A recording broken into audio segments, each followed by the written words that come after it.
हर रोज एक नई कहानी देखने के लिए चैनल को सब्सक्राइब करें और बेल आइकन को दबाना ना भूलें। फतेहपुर कहकर एक गांव में चंदू नामक एक बहुत ही गरीब आदमी रहता था। उसका इस दुनिया में कोई नहीं था सिवाय उसकी साइकिल पिंकी के। वो अपना पेट पालने की खातिर समोसे तलता और पिंकी को लेकर गली गली फेरी मारकर उन समोसों को बेचता और पैसे कमाता।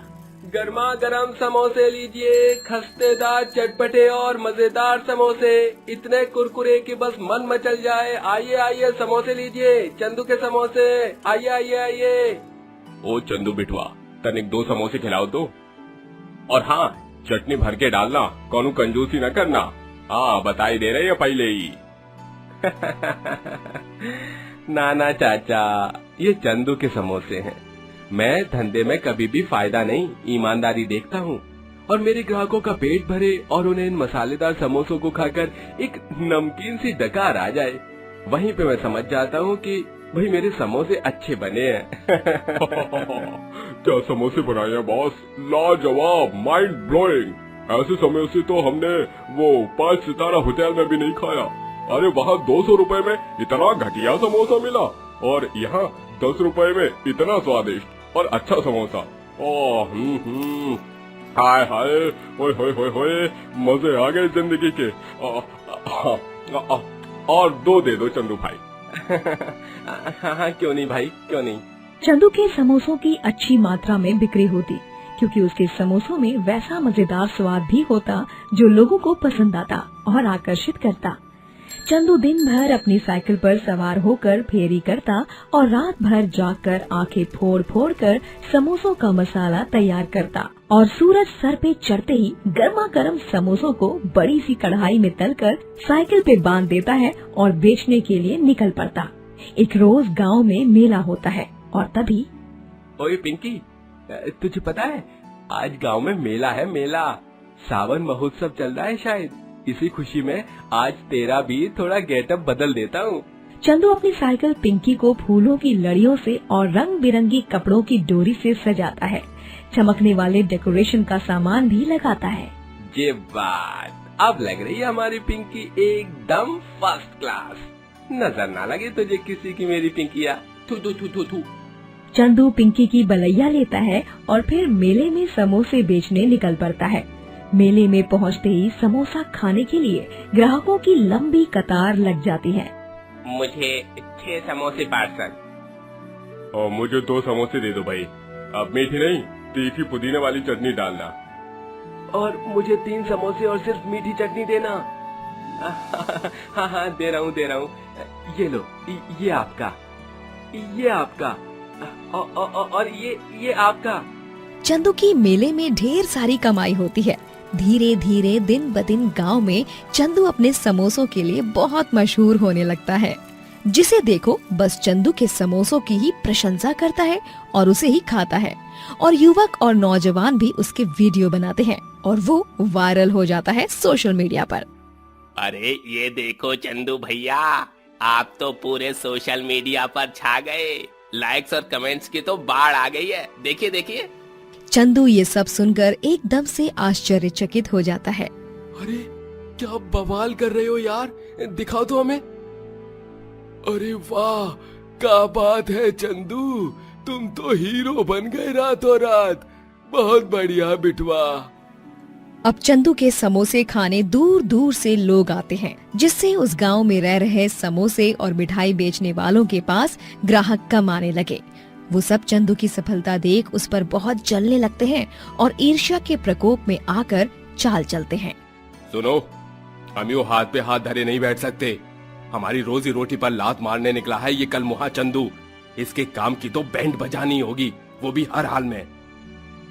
गांव में ऐसी किसी भी जगह पर कहीं भी खड़े रहकर फेरी वाले अपना सामान नहीं बेच सकते, इसीलिए अपनी साइकिल पिंकी पर सवार होकर समोसे बेचता है।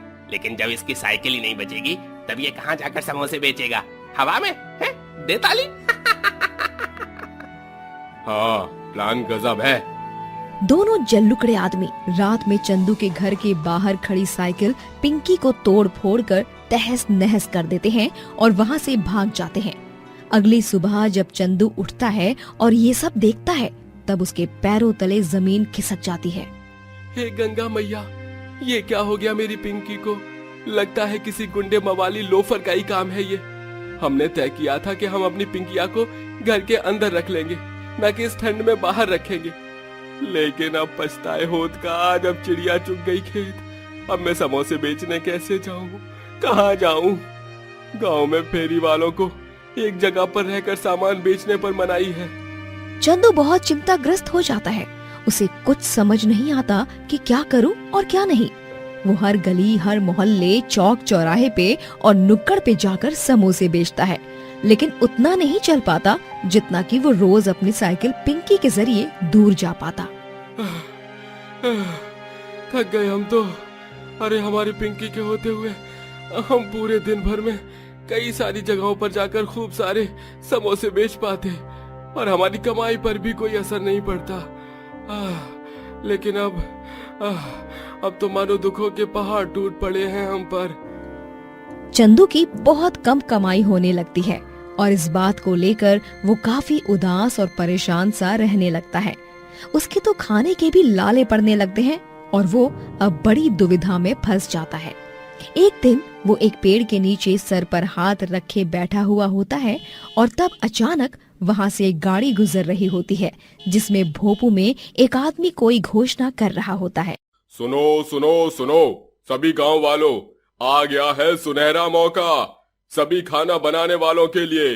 गांव में आयोजित की जाने वाली है एक ऐसी प्रतियोगिता जिसमें आप चटपटी डिश और स्वादिष्ट व्यंजन पकाओगे। सबसे अच्छे और मजेदार पकवान बनाने वाले को मिलेंगे पूरे 7 लाख रुपए, वो भी इनाम के तौर पर। ये सुनकर चंदू खुशी से चमक उठता है और अपने आप से बोलता है, अरे वाह, ये तो वाकई में एक सुनहरा मौका ही है। मैं भी इस प्रतियोगिता में भाग लूंगा और समोसे बनाऊंगा। अब जीतना और हारना तो गंगा मैया के हाथों में है, लेकिन मैं तो पूरी मेहनत और लगन से प्रतियोगिता में भाग लूंगा। चंदू उस प्रतियोगिता में भाग लेता है और मजेदार और स्वादिष्ट समोसे बनाता है, जिन्हें चखकर जज खुशी से झूम उठते हैं और चंदू को ही विजेता घोषित करते हैं। और हमारे इस प्रतियोगिता के विजेता है चंदू समोसे वाला। तालियां तालियां। हर तरफ तालियों की गूंज सुनाई पड़ती है और चंदू को पूरे 7 लाख का इनाम दिया जाता है। वो सबसे पहले बहुत सारे पैसे भरकर अपनी टूटी हुई साइकिल पिंकी की बहाली करवाता है और उसे फिर से नई नवेली बना देता है और अपने लिए एक बड़ा घर भी बनवाता है और गरीब लोगों की मदद करता है। गगनलाल एक गरीब फल बेचने वाला था, जो अपनी बीवी चंदा और छोटी बेटी वेदिका के साथ रहता था। वो दिन के 12 घंटे खड़े रहकर गली गली जाकर फल बेचता और पैसे कमाता। फल ले लो, फल ताजा ताजा ताजा बगीचे से लाए हुए फल। अरे भैया, क्वालिटी ऐसी कि बस बीमार को भी मिनटों में तंदुरुस्त बना दे। फल ले लो, फल फल ले लो, फल। अरे 1 दर्जन सेब और एक बड़ा तरबूज देना। अच्छा है ना, या सबको उल्लू बना रहा है? अरे क्या दादा, आप भी बेशक ताजा है। अरे ओ गगनवा, तनिक 2 दर्जन संतरे दे दो बिटवा। तुहार फल बहुत ही बढ़िया और स्वादिष्ट होवत है। कौनो जादू वादू छुपा के रखे हो काई माँ? अरे नहीं काका, कोई भी काम अगर सच्चे मन से और नेक दिल से करो ना, तो उसका फल अवश्य मीठा और फायदेमंद होता है, समझे? अच्छा ऐसन बा? गगनलाल अपनी बेटी वेदिका से बहुत प्यार करता। वो उसके लिए रोज शाम को घर लौटते हुए कुछ न कुछ खाने को लाता था। पापा, आज क्या लाए हो आप मेरे लिए? आज पापा अपनी राजकुमारी के लिए लाए हैं उसकी मनपसंद इमली, और स्टेशन की बेकरी से ये चॉकलेट वाली पेस्ट्री भी लाए हैं। ये क्या जी, आप भी रोज इसके लिए कुछ न कुछ लाते हैं। अरे उन पैसों को अगर सहेज कर रखेंगे तो इसी के भविष्य के लिए काम आ सकते हैं, पता है ना आपको? अरे चंदा, क्यों इतना तिलमिला रही हो? अरे हमारी इकलौती संतान है और ये थोड़ी ना हमारे साथ जीवन भर रहने वाली है। एक दिन तो इसे भी किसी और घर जाना ही होगा, इसके बाबुल के घर, जहाँ इसकी जिंदगी की नई शुरुआत होगी। तब तक के लिए मुझसे प्यार दिया जाता है तो देने दो ना चंदा। ये दिन, ये पल, ये घड़ियां फिर से नहीं लौटने वाली। बस हमारी राजकुमारी को अच्छे से पढ़ा लिखा कर एक अच्छी सी जिंदगी देनी है मुझे। यही मेरे जीवन का लक्ष्य है। बात तो आप सही कह रहे हैं जी। परिस्थिति चाहे कितनी भी खराब क्यों ना हो, लेकिन अपनी गरीबी में भी गगनलाल वेदिका के लिए कोई कमी खलने नहीं देता। वो उसे एक अच्छे स्कूल में पढ़ने भेजता, उसके लिए बाजार से सुंदर सुंदर कपड़े लाता और उसे जो खाना हो वो भी खिलाता है। एक दिन भरी दोपहर में जब गगनलाल फल बेच रहा होता है, तभी वो अचानक से होश खोकर गिर जाता है और तभी आसपास के लोग उसे वैद्य जी के पास ले जाते हैं। स्कूल से आ रही वेदिका को ये पता चलता है, तब वो फौरन दौड़े दौड़े अपने पापा को देखने वैद्य जी के पास चली जाती है। पापा, कहाँ है मेरे पापा? ठीक तो है ना मेरे पापा? वैद्य जी। मैं यहाँ पर हूँ वेदिका। बहुत ही प्यार करत है लागत है तोहरी बिटिया तोहरे से। 5 मिनट के रास्ते को 1 मिनट में पार करके आई है यहाँ पे ही शेरनी। अरे बिटिया, तुहार पापा को कछू नहीं हुआ है, बस खाली पेट और थकावट के कारण वो बेहोश हो गई ई भयंकर तपती धूप में। अच्छा, ये बात थी। कोई बात नहीं पापा, आप फिक्र मत करो। मैं ना कल सूरज चाचू से बोलूंगी कि थोड़ी कम धूप दे, आराम से काम कर सकोगे, है ना पापा? हाँ मेरी बच्ची। वेदिका गगनलाल का खूब ख्याल रखती है, उसे ठंडा छाछ बना कर देती है, समय पर दवाइयाँ देती है और उसके पैरों की मालिश भी करती है। सच में चंदा, कितनी होशियार और होनहार बेटी है ना हमारी। इतनी सी उम्र में ही इतना सारा प्रेम और स्नेह। हाँ, मुझे तो कभी कभी डर सा लगता है कि कहीं हमारे और हमारी बेटी के रिश्ते को किसी की नजर न लग जाए। ओफो चंदा, तुम भी ना। थू थू थू थू थू। लो, उतार दी नजर। अब मत घबराओ, ना तो कोई हमारे और हमारी बेटी के रिश्ते को नजर लगा रहा है और ना ही कोई उसे हमसे दूर कर रहा है। हाँ जी। समय बीत जाता है और वेदिका बड़ी हो जाती है। उसने अपने कॉलेज की पढ़ाई भी पूरी कर ली होती है।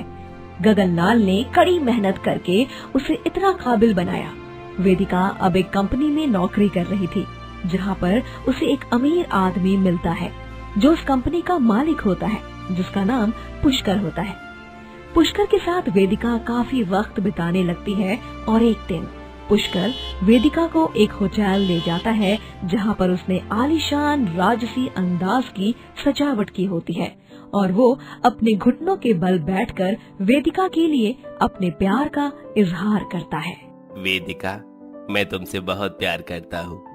कब कैसे क्यों हुआ है ये एहसास, मैं ये सब नहीं जानता, लेकिन अब अगर शादी करूंगा तो सिर्फ और सिर्फ तुम ही से करूंगा, वरना कुंवारा ही रह जाऊंगा। लेकिन पुष्कर जी, आप कहाँ और मैं कहाँ? हम दोनों की कितनी सारी चीजें अलग हैं। आप इमारत हो तो मैं रेत हूँ, आप एक बड़ा पेड़ हो तो मैं उस पर टंगा हुआ सिर्फ एक छोटा सा पत्ता हूँ। आप तो इतने अमीर हो और मैं तो एक गरीब घराने से हूँ। मुझे उस सब से कोई फर्क नहीं पड़ता वेदिका। मैं इतना जानता हूँ कि मैं तुमसे सच्चा प्यार करता हूँ, लेकिन एक शर्त है मेरी बस, और वो ये है कि अगर तुम्हें मुझसे शादी करके अमीरों जैसी जिंदगी जीनी है तो तुम्हें तुम्हारे अपने गरीब बूढ़े माँ बाप को भूल जाना होगा, हमेशा हमेशा के लिए। वेदिका जता तो नहीं रही थी, लेकिन अंदर ही अंदर उसे भी पुष्कर से प्यार हो गया था और प्यार में वो पैसे के लालच के पीछे वेदिका पुष्कर से शादी कर लेती है और अपने ही माता पिता को भूल जाती है।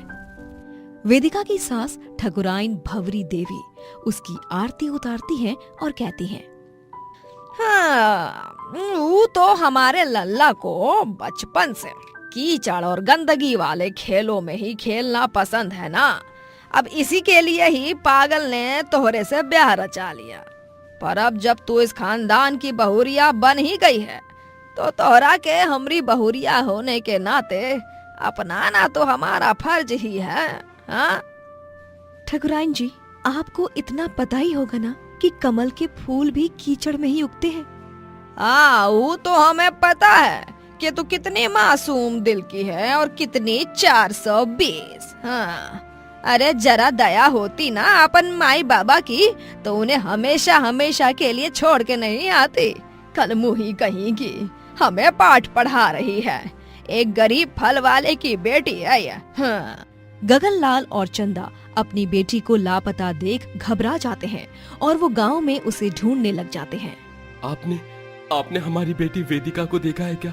काले भूरे बाल हैं उसके और उसके हाथ में एक पर्स बैग होगी। अरे ना गगन भाया, हमने नहीं देखी ऐसी कोई लड़की। सरला दीदी, तुमने हमारी बेटी को देखा है क्या? वेदिका को, जिसे हमने उस दिन आपके घर शीरा लेने भेजा था। मेरी वेदिका। नहीं चंदा, हमने तोहरी बिटिया वेदिका को ना ही देखा। गगनलाल और चंदा वेदिका को घंटों तक ढूंढते ही रहते हैं। भाई तुमने हमारी बेटी को देखा है क्या? वो आज सुबह से गायब है, पता नहीं कहाँ चली गई। अरे काका, कौन सी दुनिया में हो आप? अरे आपकी बेटी वेदिका ने वो ठकुराइन के बेटे पुष्कर के साथ शादी कर ली। क्या? ऐसे कैसे हो सकता है? वेदिका। गगनलाल और चंदा दोनों भी वेदिका से मिलने ठकुराइन की हवेली जाते हैं और वहां जाने पर वेदिका अपने माँ बाप से बहुत बुरी तरह पेश आती है। सुना नहीं आपने? मैंने कहा निकलिए यहाँ से। आपको सुनाई नहीं दे रहा क्या? कानपुर में हड़ताल चल रही है क्या आपके? वेदिका, बिटिया, ये तुम कैसी बातें कर रही हो बिटिया? हम तुम्हारे माँ बाप हैं बेटा। हाँ वेदिका, तूने अपने जीवन का इतना बड़ा फैसला ले लिया और हमें बताया भी नहीं। हाँ तो मैं अब अपने पैरों पर खड़ी हो चुकी हूँ, कोई दूध पीती बच्ची नहीं रही। अब मैं इस ठाकुर खानदान की इकलौती बहू हूँ और मैं इस गांव पर राज करूंगी। और आप दोनों अभी के अभी उल्टे पांव लौट जाइए अपनी झोपड़ी में। हाँ, सिक्योरिटी, इन्हें धक्के मारकर बाहर निकालो। ये तो क्या बोल रही है बेटा? सिक्योरिटी गार्ड्स वहां आते हैं और गगनलाल और चंदा को वहां से धक्के मारकर बाहर निकालते हैं। वेदिका में एक अलग सी अकड़, गुरूर और घमंड आ गया था। वेदिका और पुष्कर एक खुशी भरा जीवन व्यतीत कर रहे होते हैं। फिर एक दिन अचानक पुष्कर घर में नई दुल्हन लाता है और दोनों के गले में वरमाला होती है।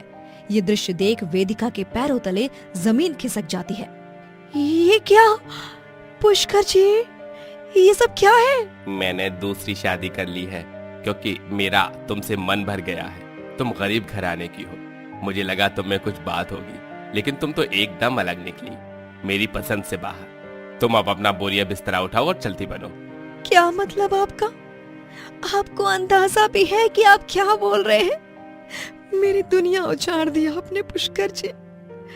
आपके लिए मैंने अपने माँ बाप तक को छोड़ दिया और आपने मेरे साथ इतना बड़ा धोखा। अरे चलो चलो, दफा हो जाओ यहाँ से। पुष्कर वेदिका को घर से बाहर निकाल देता है और फिर वेदिका रोती रोती अपने माँ और पापा के पास चली जाती है, जहाँ गगनलाल और चंदा भी रोने लगते हैं और उसे अपने सीने से लगा लेते हैं। मैं जानती हूँ कि मैंने जो बदसलूकी की, उसके बाद मैं तो माफी क्या, कुछ भी नहीं मांग सकती आपसे। लेकिन पापा, आज मैंने जान लिया, मेरी आंखें खुल गई और मैं ये सीना तान के कह सकती हूँ कि मैं एक गरीब बाप की बेटी हूँ और मुझे इसमें कोई शर्म नहीं है। मुझे माफ कर दीजिए माँ पापा, माफ कर दीजिए। बेटा बस। ना बेटा ना, ना रोते नहीं बेटा। गगनलाल और चंदा वेदिका को माफ कर देते हैं और वेदिका को उसके इस कर्म की बड़ी ठोकर मिलती है, जिससे सीखकर वो सब कुछ भुलाकर एक नई शुरुआत में और काम करने लगती है और अपने गरीब बाप और माँ का नाम भी रोशन करती है। सोमनगर कहकर एक गांव था, जिसमें मेवालाल नामक एक गरीब आदमी अपनी बीवी अनुपमा, बूढ़ी माँ कौशल्या और छोटे बेटे मुन्ना के साथ रहा करता था।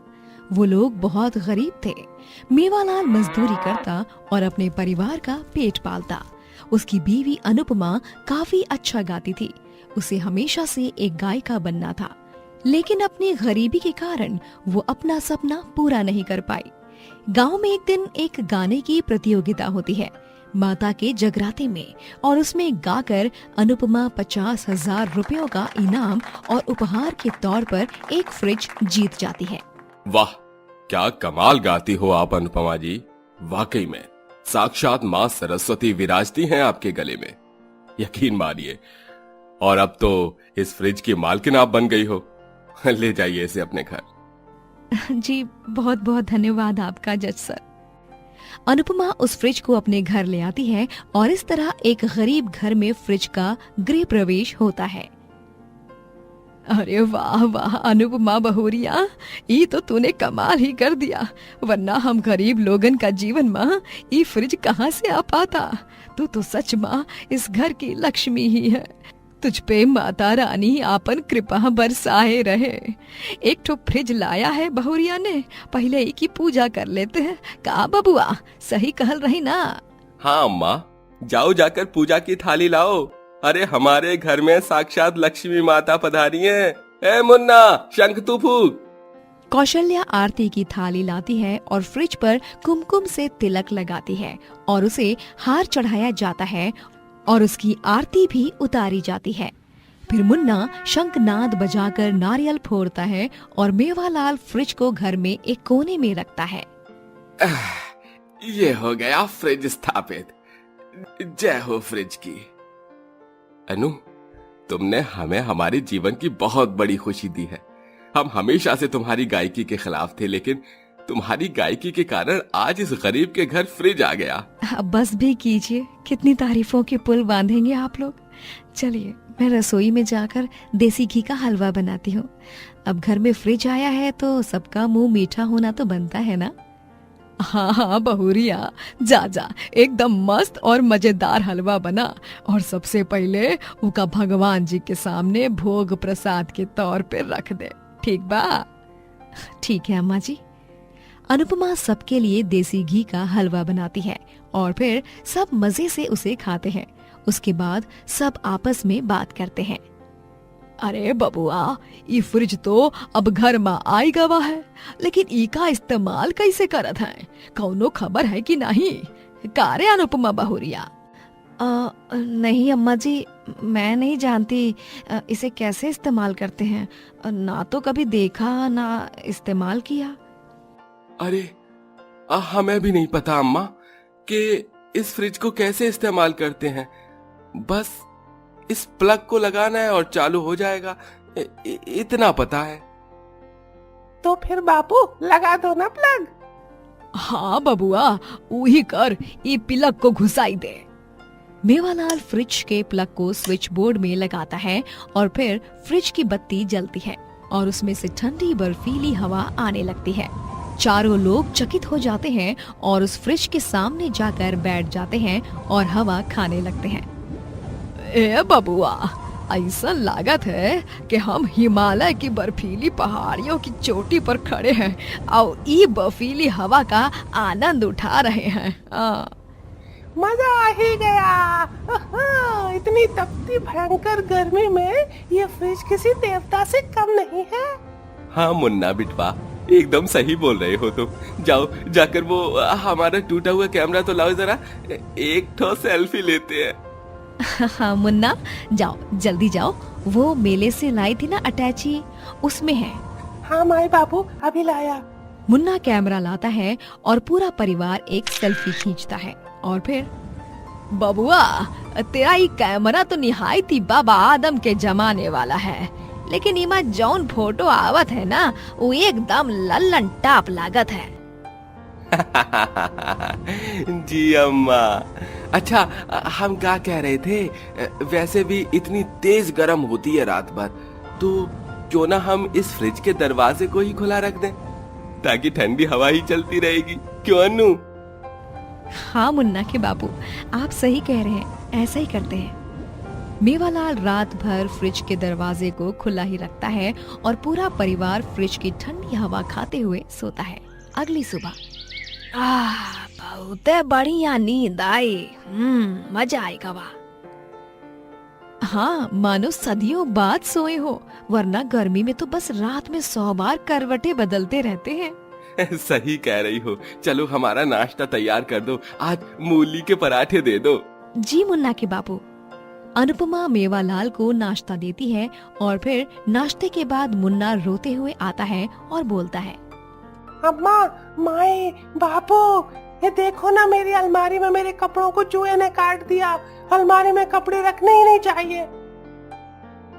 अरे रे, एक काम कर बिटवा, तू अपने सारे कपड़े हमारी अलमारी में रख दे। अरे नाही नाही, उन सब की कौनो जरूरत नहीं है। ए मुन्ना, जाकर अपना कपड़ों का पूरा जो बांध के रखे हो उला फ्रिज में घुसेड़ दे। हाँ माँ, ये तो एकदम मस्त सुझाव है। ये फ्रिज भी तो एक अलमारी की तरह ही है। मैं यही करता हूँ जो आपने कहा। मुन्ना अपने सारे कपड़े लाकर फ्रिज में भर देता है। बेचारे गरीब परिवार को ये समझ ही नहीं आता कि फ्रिज को कैसे इस्तेमाल करते हैं। फिर 2 दिन बाद शहर से मेवालाल का चचेरा भाई अर्जुन आता है। अर्जुन घर में फ्रिज को उस तरह देख एकदम से चौंक जाता है और हंस पड़ता है। कारे अर्जुन बेटवा, काहे हंसत है? हाँ अर्जुन, तुम हंस क्यों रहे हो इस फ्रिज को देखकर? ओह गॉड, मेवालाल ये तुमने क्या कर दिया? अरे फ्रिज को ऐसे इस्तेमाल नहीं करते। मतलब? अरे अनुपमा भाभी, ये देखिए, हम आपको YouTube पे एक वीडियो दिखाते हैं जिसमें सब बताया है कि कैसे एक फ्रिज को इस्तेमाल करते हैं और आखिर एक फ्रिज क्या होता है, उसकी सरल सही परिभाषा क्या है। अर्जुन उन सबको YouTube वीडियो दिखाता है और फिर सभी की अकल ठिकाने आती है और उन्हें समझ आता है कि उन्होंने कितनी ऊट पटांग हरकत कर दी है। अरे दादा, ये हमने क्या कर दिया? हम तो ईका अलमारी समझ बैठे, पर ई तो कुछ और ही निकला। चलो अच्छा ही हुआ जो हमें देर होने से पहले सब पता चल गया। धन्यवाद अर्जुन भाई साहब, आपके कारण हमें ये सब पता चला। अगर आप काम के सिलसिले में गांव में नहीं आते तो बगैर कुछ जाने इस फ्रिज को 1 हफ्ते में ही बिगाड़ कर रख देते हम। नहीं, लेकिन अब हम इसे सही प्रकार से इस्तेमाल करेंगे। मेवालाल और पूरे परिवार को अब फ्रिज इस्तेमाल करना आ जाता है और फिर उसमें दूध, दही, मक्खन को रखकर वो घर में ही एक छोटा सा दुग्धालय भी खोलते हैं और वो फ्रिज उनके बहुत काम आता है और शुभ साबित होकर उन्हें खूब तरक्की दिलाता है। भैरवी जी के 3 बेटे होते हैं, रमन, कार्तिक और मोहित। तीनों की शादियाँ हो चुकी थी। भैरवी जी की 3 बहुओं के नाम वंदना, उर्वशी और आरोही होते हैं। वो तीनों सर्वगुण संपन्न बहुएं होती हैं और वो हमेशा अपनी सास का माँ की तरह ध्यान रखती और अपने पतियों से खूब सारा प्रेम करती और तीनों अच्छी धर्मपत्नी भी होती हैं। उस रात 3 महीनों के लंबे इंतजार के बाद तीनों के पति एक बिजनेस ट्रिप से वापस लौट रहे थे, जिसकी खुशी में तीनों भी सच संवर कर अपने अपने पतियों की प्रतीक्षा में बैठी थीं। आज हमारे तीनों जिगर के टुकड़े आएंगे। हम तो आज बहुत बहुत बहुत खुश हैं। उर्वशी बहू, तुमने वो आरती की थाली तो सजा दी ना? हाँ माँ जी, मैंने थाली सजा दी है। और तो और हम तीनों ने अपने अपने पतियों की पसंद के पंच पकवान और व्यंजन भी बनाए हैं, ताकि जब वो आए तो आते ही सारा खाना सफा चट कर जाए। हाँ, और तो और हमने छोले भटूरे और नारियल की बर्फी भी बनाई है। माँ जी, आपकी पसंद की खीर भी बनाई है, लेकिन आपको एकदम नाप तोल के खाना होगा। आपको पता है ना, आपको डायबिटीज है, तो डॉक्टर ने संभल कर सही मात्रा में खाने को बोला है। हाँ हाँ, हमें पता है, बार बार उसी बात को दोहराने की जरूरत नहीं है। वैसे हम तो बहुत ही भाग्यशाली हैं कि हमारी तीनों बहुओं के हाथों में साक्षात माँ अन्नपूर्णा का वास है। तुम तीनों के खाने में जो स्वाद है, जो जादू है, वो और कहीं नहीं। आस पड़ोस के लोग, हमारे दूर के सभी रिश्तेदार भी तुम्हारे हाथों के बने खाने की प्रशंसा ही करते रहते हैं। तीनों बहुएं राह देख ही रही होती हैं कि तभी उन्हें खबर मिलती है कि उनके पतियों की एक कार दुर्घटना में मृत्यु हो गई है और वो फौरन अस्पताल पहुंचती हैं और अपने मृत पतियों को देख बिलक बिलक कर रोती हैं। हमारे बेटे, ये क्या हो गया? ये क्या हो गया कार्तिक जी? आप हमसे दूर क्यों चले गए? हमें विधवा करके चले गए। मोहित जी, उठिए ना मोहित जी, उठिए।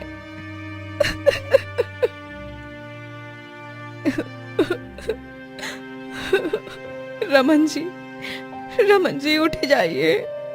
आपकी वंदना कैसे जिएगी अब रमन जी। तीनों पतियों के जाने के बाद भैरवी की तीनों बहुएं विधवा हो जाती हैं और अब उन सब पर पैसों की समस्या आ जाती है। तीनों बेटों को जाकर आज 1 महीना हो गया है।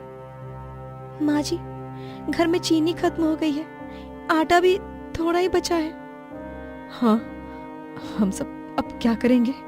हम तीनों के पतियों की तो कुछ संपत्ति भी नहीं है, ना कुछ रख कर गए हैं।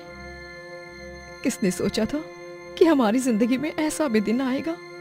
सब आपस में दुखी होकर बातें कर रही होती हैं कि तभी घर की घंटी बजती है और आरोही दरवाजा खोलती है और देखती है कि घर के मालिक आलोकनाथ आए हुए हैं। का नाटक चल रहा है तुम लोगन का? 1 महीना से बिजली का बिल नहीं भरा, मेंटेनेंस भी नहीं भरा। अरे हम का तुम लोगन ने अपना रिश्तेदार समझ रखा होवत है का? आलोकनाथ जी, हमको थोड़ा और समय दे दीजिए। हमने हमारे बेटे खोए हैं, इस घर की नींव खोई है, घर में खर्चे के लिए भी पैसे नहीं हैं। जरा समझिए ना। हाँ मालिक जी, प्लीज हमें कुछ और दिनों की मोहलत दे दीजिए। हम पैसे का बंदोबस्त कर देंगे, हम पर यकीन कीजिए। अरे तुम लोगन का यकीन गया चने की खेत माँ, हमका कच्छो नहीं पता। अगले 7 दिन माँ हमका हमार पैसा चाहिए, कौनो भी हालत माँ। समझ में आई गवा? और अगर ई का बावजूद भी तुम लोगन ने पैसा नहीं दिया तो हम तुम लोगन का सारा सामान, सारा बोरिया बिस्तरा उठाई के बाहर फेंक पटक देंगे। आलोकनाथ उन सब को डरा धमका कर वहाँ से चला जाता है और फिर तीनों बहुएं और भैरवी अति चिंताग्रस्त हो जाते हैं। अब हम क्या करेंगे समझ में नहीं आ रहा। हमारे पास तो कोई जेवरात भी नहीं है जिसे हम बेच बाच कर थोड़े बहुत पैसे इकट्ठा कर लें। तीनों बहुएं चिंता में होती हैं और सोच में पड़ जाती हैं और फिर उर्वशी के दिमाग में एक विचार आता है। मेरे पास एक आइडिया है। हम तीनों के हाथों का खाना जो कोई भी खाता है वो दीवाना हो जाता है और अब हम अपना छोटा सा ढाबा खोलकर वहाँ पर खाना बनाकर बेच सकते हैं। आजकल तो हर कोई ऑफिस, स्कूल, कॉलेज या घूमने जाता है तब बाहर का ही खाना खाता है ना। अरे वाह, ये तो बहुत ही अच्छा सुझाव है। इससे तो हम अच्छे खासे पैसे भी कमा सकते हैं ना। बहुत अच्छी बात है ये तो। ये बहुत ही अच्छा सुझाव लगा हमें। उर्वशी, लेकिन एक बात की समस्या है, हम ढाबे को खोलेंगे कैसे? उसके लिए भी तो पैसों की जरूरत होगी ना। हाँ, हम भी यही कहने वाले थे। ये सब तो समस्या है ही, कैसे ढाबा खोला जाएगा और कैसे काम होगा। शुरू में ही सब तय कर लो, क्या कैसे करोगी तुम तीनों। उस सब की आप लोग चिंता मत कीजिए। मेरी सहेली है जो हमें उसके खाली मकान को इस्तेमाल करने की इजाजत दे देगी और जब पैसे आ जाएंगे हम उसे उसके हिस्से के पैसे भी दे देंगे। हाँ, फिर तो बढ़िया है। तीनों बहुएं भगवान का नाम लेकर ढाबे का उद्घाटन करती हैं और भैरवी ढाबे में मंदिर स्थापना करके उसमें दिया भी प्रज्वलित करती है। हे माता रानी, मेरी तीनों विधवा बहुओं के ढाबे की खूब तरक्की हो। इतनी के ऊपर आसमान से मेरे तीनों बेटों को अपनी बीवियों पर बहुत गर्व महसूस हो। तीनों बहुएं चूल्हे पर पानी छिड़क कर और गैस पर गुड़हल का पत्ता रख के हाथ जोड़कर प्रणाम करती हैं और सारा खाना पकाती हैं। पहले ही दिन में ग्राहकों की लंबी कतार लग जाती है और उन सबको तीनों बहुओं के हाथ का बना खाना बहुत पसंद आता है और वो सब उनकी तारीफों के पुल बांधते हैं। ओए बहन जी, ओ जी, आपने तो दिल खुश कर देता। इतना अच्छा कढ़ाई पनीर तो मैंने आज तक नहीं खाया। ओए बल्ले बल्ले, ओ शावा शावा। वाकई में, और आपके ये फुलके, ये कितनी अच्छी तरह फूले हैं। और तो और इनका स्वाद भी काफी अच्छा है। कौन सी चक्की से आटा पिसवाया है, जरा हमें भी बताइए। अयो रामा वेंकटेश्वरा, ये इतना अच्छा इडली सांभर तो मेरा बीवी भी नहीं बनाता जी, और मेरा अम्मा ने भी नहीं बनाया। जल्दी से बताइए, इतना अच्छा कुकिंग के पीछे क्या राज है जी? कोई राज नहीं है, आटा भी हमने घर पर ही पीसा है और मसालों को भी सिलबट्टे और ओखल में कूट कूट कर बनाया है। और हमारे इतने अच्छी कुकिंग के पीछे बस यही बात छिपी हुई है कि आप खाना ही क्या, कोई भी काम अगर सच्चे मन, लगन और मेहनत और पूरी निष्ठा से करो ना, तो वो काम अवश्य आपको सफलता और अच्छा परिणाम देगा। आप भी आजमा कर देखिए जीवन में। सच माँ, तुम तीनों का सुहाग उजड़ गया, तब वो भी ये चेहरे पे मुस्कान और मन में निरंतर जज्बा। हमका तुम लोगन से बुजुर्ग हुई के बावजूद भी प्रेरणा मिलत रही है। भगवान तुम तीनों को ढेर सारी सफलता और तरक्की दे, और ऐसे ही मस्त मस्त स्वादिष्ट व्यंजन पकाई के तुम दूसरा लोगन का दिल जीतते रहो, यही मनोकामना करत है। धन्यवाद काका। ढाबे की कमाई से वो तीनों आलोकनाथ के पैसे चुका देती हैं और बाकी सब खर्चों को भी निपटा लेती हैं। एक दिन एक युवक फूड ब्लॉगर उनके ढाबे पर आता है, तभी वो उन्हें लाइव खाना बनाते हुए रिकॉर्ड करता है। तो दोस्तों, ये है कानपुर का सबसे मशहूर ढाबा जिसे 3 औरतें चलाती हैं, और वो ये करके हम सबको ये संदेश दे रही हैं कि औरतें भी आदमियों से कम नहीं। हा, क्या खुशबू है। देखिए तो सारे क्लोजअप शॉट्स में कैसे पूरी रोटी फुलके की तरह से फूल रही है। और हाँ गाइस, यहाँ का प्रसिद्ध लिट्टी चोखा तो खाना बनता ही है, और साथ में मटकी कुल्फी और केसर रबड़ी। दोस्तों यकीन मानिए, सबसे अच्छी जगहों में से एक है ये, सभी खाने के शौकीनों के लिए। वो युवक ब्लॉग को रिकॉर्ड कर लेता है और उसे YouTube और सोशल मीडिया पर पोस्ट करता है, जिसके बाद वो वीडियो लाखों व्यूज के साथ पूरे देश भर में वायरल हो जाता है और उर्वशी, आरोही और वंदना तीनों भी प्रसिद्ध हो जाती हैं और दूर दूर से लोग उनके ढाबे पर खाना खाने आते हैं। ऐसे ही एक अमीर आदमी भी अपनी बीवी संग आता है और खाना चखकर कहता है, बहुत ही बढ़िया खाना है। मैं एक रेस्टोरेंट का मालिक हूँ, क्या आप तीनों मेरे साथ पार्टनरशिप करना चाहेंगे? मेरे रेस्टोरेंट में शेफ बनोगे?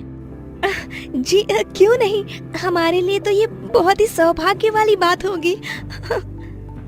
फिर क्या, तीनों विधवा बहुएं इसी तरह तरक्की करती हैं और आगे जाकर अपना खुद का एक बड़ा रेस्टोरेंट खोलती हैं, और वो रेस्टोरेंट चंद दिनों में ही बहुत मशहूर हो जाता है और तीनों बहुएं भैरवी संग बड़े आलीशान बंगले में रहने लगती हैं और बहुत से पैसे कमाती हैं। तो दोस्तों, जब ये तीनों विधवा बहुएं अपने जीवन की बड़ी से बड़ी कठिनाइयों को मात देकर आगे बढ़ सकती हैं, तो हम क्यों नहीं? हर व्यक्ति को अपने जीवन में आगे बढ़ना चाहिए, फिर चाहे मुसीबतें कितनी भी बड़ी क्यों न हो, उन सब का डटकर सामना करना चाहिए। दोस्तों, अगर आपको ये कहानी पसंद आई तो लाइक करें, शेयर करें और कमेंट करके बताएं कि कहानी में आपको सबसे अच्छा क्या लगा।